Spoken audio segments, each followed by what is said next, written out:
the big one is Seven Secrets issue 16. We're inching closer to the finale of this series, Joe. What'd you think of what's before penultimate? I don't know, the pre-penultimate issue? I think I sent you, 4 eyeball emojis? So I was like, did you read this yet? You're like, did I fucking read this yet? Yeah. Holy shit. We know it's coming to an end.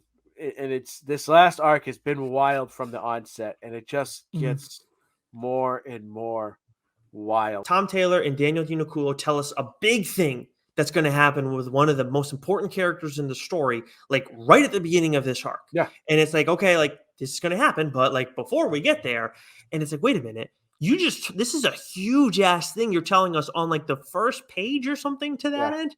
Like that's a big show of confidence. That means like you got everybody like right where you want them. That's the thing with Taylor. Like he is so good at lulling you into like thinking a certain way, not necessarily comfort, because at this point we know not to get comfortable with Tom Taylor, but he knows how to make you think a certain way.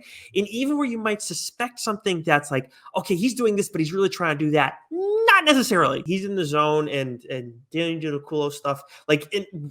Where we've talked about how awesome his art is, they have to bounce around a lot from like an artistic standpoint. Dino Culo has to do a lot of shit because we're talking about like a fairy world and like demons and shit like that and whatnot. And then you're like set in real life too. So there's a lot going on. So to be able to bounce around that well and like not have the readers get taken out of the story, to me, that's not a small feat at all. Right. Yeah. No, it's not. And this is, like I said, he's a tremendous artist, and like that's a big part of the reason why, I wanted to read. So when this book came out, I remember I read the first issue, and then you called dibs. But one of the things I remember when I read that first issue was the art. Like the art's got me in, the story's got me in, and I think like this type of world, this type of story, it's perfect for him. That's why I thought like get him out of Radiant Black, let him do a shit ton of Radiant Black chicks. I think he would fucking kill it.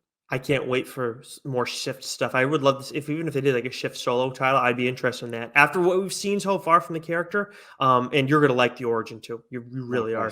Okay.